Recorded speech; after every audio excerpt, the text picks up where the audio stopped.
Metro Hindustan में आप सभी का स्वागत है। मेट्रो हिंदुस्तान आज आपको एक ऐसे शख्स से मिलवाने जा रही है जिनका नाम देश में नहीं विदेशों में है, जिन्होंने एक नहीं अनेक को साधना में काम किया है, जैसे कि एक साथ यज्ञ, प्रवचन, तंत्र साधना, हस्तरेखा, कुंडली वास्तु शास्त्र, रत्न चिकित्सा, शाकाहार, मानव कल्याण के साथ साथ सनातन धर्म को भी जीवंत रखने का प्रयास किया।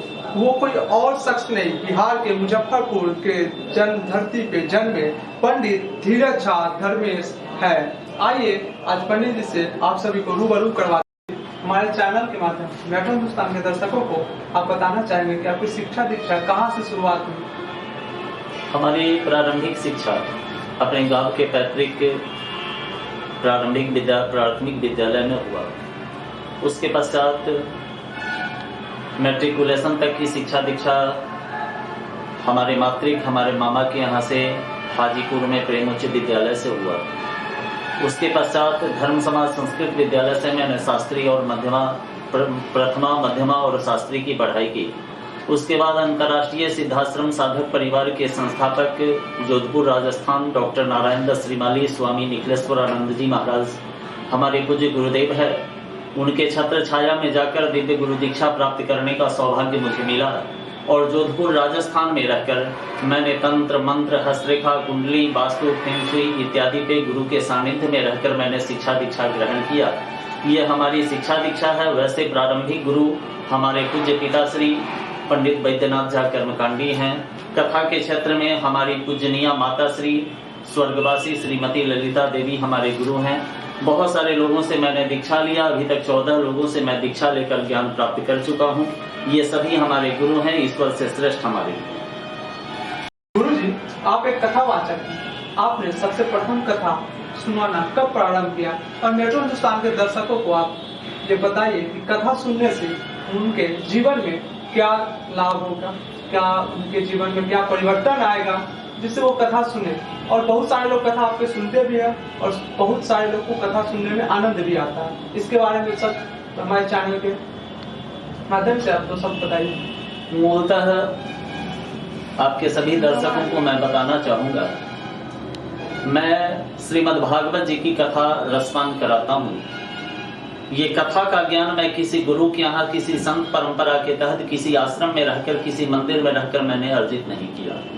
मूलतः मैं तंत्र साधक हूँ। आदि शक्ति पराम्बा 10 महाविद्या का मैं उपासक हूँ। भगवती राजराजेश्वरी त्रिपुर सुंदरी का मैं साधक हूँ।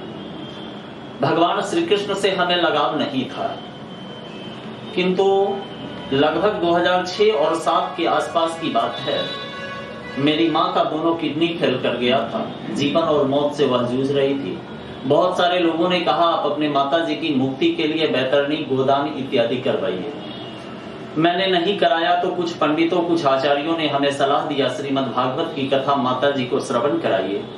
मैंने एक आचार्य को बुलाया माता जी को कथा श्रवण कराने के लिए। आचार्य जी जब कथा श्रवण करा के गए तो प्रथम दिन संध्या काल में मेरी माता जी ने मुझसे कहा, बेटा वह संस्कृत में श्रवण कराते हैं, मुझे समझ में नहीं आ रहा है, हिंदी में कथा रसपान कराओ। तो माँ के वचनों को सिरोधार्य करते हुए मैंने कथा अपने माता जी को सुनाना प्रारंभ किया। गोविंद की कृपा से मेरी माता जी स्वस्थ होने लगी और उसके पश्चात लगभग 1 वर्ष तक हमारी माता जी जीवित अवस्था में रही। जब रात्रि के चतुर्थ पहर में हमारे माता जी के शरीर से उनकी आत्मा निकल रही थी, उससे पूर्व उन्होंने मुझे अपने पास बुलाया और आशीर्वाद दिया और मुझसे मेरी माता जी ने कहा, बेटा अगर ये कथा तुम करोगे तो बहुत आगे जाओगे, हमारा ये आशीर्वाद है। ऐसा कहकर उनके शरीरों से उनकी आत्मा निकल गई। माँ के वचनों को सिरोधार्य करते हुए कथा के क्षेत्र में अपने जन्म देने वाली माता जी को गुरु मानते हुए मैंने कथा श्रवण कराना प्रारंभ किया। सनातन धर्म में भगवान विष्णु के 24 अवतारों की कथा आती है।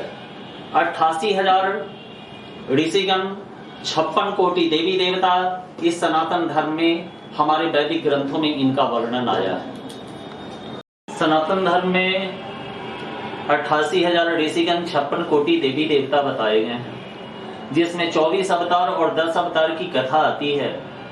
परंतु बाकी सभी अवतारों को 24 अवतार में 23 अवतार को अंशावतार बताया गया है और 24वें अवतार प्रभु श्री कृष्ण के अवतार को 16 कला 64 गुणों से संपन्न अवतार बताया गया है, जो पूर्णावतार बताया गया है। कृष्ण की कथा प्रेम की कथा है। संसार में सभी जीवों को अगर बस में किया जा सकता है तो वह प्रेम के द्वारा ही किया जा सकता है। इसलिए कलयुग में श्री कृष्ण की कथा के जैसा दूसरी कोई कथा नहीं है। भगवान श्री कृष्ण की भक्ति में बड़ा सुंदर बिंदु जी महाराज अपने मोहन मोहिनी में वर्णन करते हैं। गजब की बांसुरी बजती है वृंदावन बसैया की, करूं तारीफ मैं मुरली की मुरलीधर कन्हैया की। जहां चलता था न काम तीरों से कमानों से, विजय नटवर की होती है मुरली की तानों से। तो गोविंद की जो कथा है ना, वह वैष्णव के लिए, संत के लिए, प्रेमी के लिए, विरह की वेदना से व्यथित लोगों के लिए, गरीबों के लिए, रंक के लिए, राजा के लिए, ब्राह्मण क्षत्रिय वैश्य शूद्र के लिए, सबके लिए कल्याणकारी है।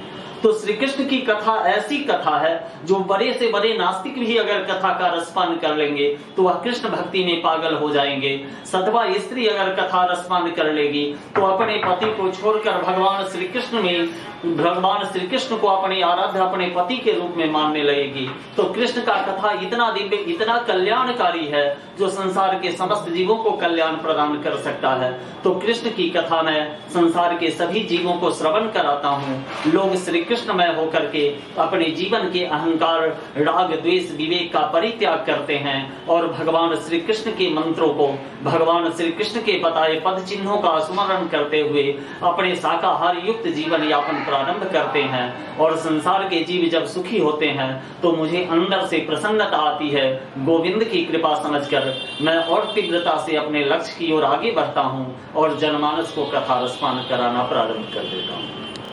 अभी के जमाने में लोग धर्म के नाम पे बहुत सारे गलत काम कर रहे हैं। ऐसा क्यों हो रहा है और इसको, ये गलत काम को रोकने के लिए क्या करना चाहिए? ये दुर्भाग्य है हमारा जो हम उस सनातन धर्म के अंश हैं। संसार में एकमात्र अगर कोई धर्म है तो सत्य सनातन धर्म है। आज देख लीजिए तो लगभग 2000 से अधिक धर्म, संप्रदाय, पंथ, मजहब इत्यादि इत्यादि नामों से जन्म ले चुके हैं। हिंदू सनातन धर्म के जो संचालक हैं धर्म की आड़ में तरह तरह से लोगों का शोषण करते हैं, जिससे लोग परेशान होकर के नए नए पंथ, मजहब और संप्रदाय का निर्माण करते हैं। सनातन धर्म में कभी किसी का शोषण नहीं किया जाता है।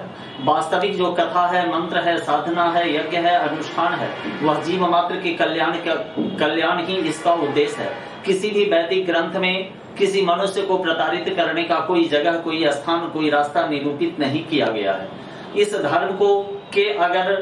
इस धर्म के अंदर जो कुछ अंधविश्वास लोग डाल रखे हैं, उस अंधविश्वास को हटा दिया जाए तो सत्य सनातन धर्म ही सर्वश्रेष्ठ धर्म है। इस धर्म के संचालकों को संयम, नियम और शुद्धि की आवश्यकता है। वह ठीक हो जाए तो धर्म हमारा सर्वश्रेष्ठ था, सनातन धर्म हमारा सर्वश्रेष्ठ है और सर्वश्रेष्ठ रहेगा। इसमें धर्म में अंधविश्वास, जो कि अभी बहुत सारे लोग अंधविश्वास के नाम पे ठगी कर लेते हैं, अंधविश्वास के नाम पे किसी को गुमराह कर लेते हैं, इसके बारे में आपका क्या कहना है? देखिए, मूलतः कुछ ऐसे लोग हैं, 2-4 लोग के कारण संपूर्ण मानव, संपूर्ण धर्म के संचालक बदनाम होते हैं। उनका सारा दिनचर्या कलंकित होता है। चाहे वह ज्योतिष का क्षेत्र हो, वास्तु का क्षेत्र हो, हस्तरेखा का क्षेत्र हो, रत्न चिकित्सा का क्षेत्र हो, यज्ञ का क्षेत्र हो, प्रवचन का क्षेत्र हो, अनुष्ठान साधना का क्षेत्र हो, किसी भी क्षेत्र में अगर कोई भी लोग किसी का शोषण करते हैं तो इस शरीर से जब आत्मा निकलती है तो उनको नरक की यातना अवश्य भोगनी पड़ती है। और जैसे ही हम सामने वाले को शोषित करते हैं, आर्थिक, मानसिक, शारीरिक उनका शोषण करते हैं, तो वह आदमी का उस धर्म पे, उस अनुष्ठान पे, उस साधना पे, उस पद्धति से विश्वास खत्म हो जाता है। तो कभी भी किसी का शोषण नहीं करना चाहिए। मूलतः मैं बिहार की धरती पे मुजफ्फरपुर जिले के अंदर हमारा जन्म हुआ, मैं बताया। मैं शिक्षा दीक्षा लेने के पश्चात कर्म भूमि अपने जन्म स्थान को ही बनाया। मेरे बारे में हमसे जुड़े हमारे सभी शुभ चिंतक, सभी हमारे फॉलोवर ये जानते हैं जो हमारे यहाँ कोई इस तरह की प्रक्रिया नहीं है। हमारे यहाँ सब चीज निःशुल्क व्यवस्था रखी गई है। जो चाहे जब चाहे जैसे चाहे संपर्क सूत्र पे संपर्क करके हमसे मिल सकते हैं, हमसे सलाह ले सकते हैं, हमसे बात कर सकते हैं। मेट्रो हिंदुस्तान के माध्यम से जुड़े तमाम दर्शकों को, तमाम व्यूअरों को गोविंद की पूर्ण आशीर्वाद मिले, उनके जीवन में सुख शांति समृद्धि आए, उनका जीवन शाकाहारी युक्त हो, उनके जीवन के अवगुणों का मेरे ठाकुर मेरे प्रभु समन करें। ढेर सारी शुभकामनाएं सभी दर्शकों को। जय माता की, जय श्री राधे। इस भाग दौड़ भरी जिंदगी में मैं प्रयास करूंगा जब कभी भी समय उपलब्ध हो मैं आपके चैनल के माध्यम से सभी श्रोताओं से मिलूं, अपने दिव्य ज्ञान को उनके सामने रखूं और उनके अंतःकरण की वेदना को खत्म करने के लिए ईश्वर से आग्रह करूं। जय माता की, जय श्री राधे।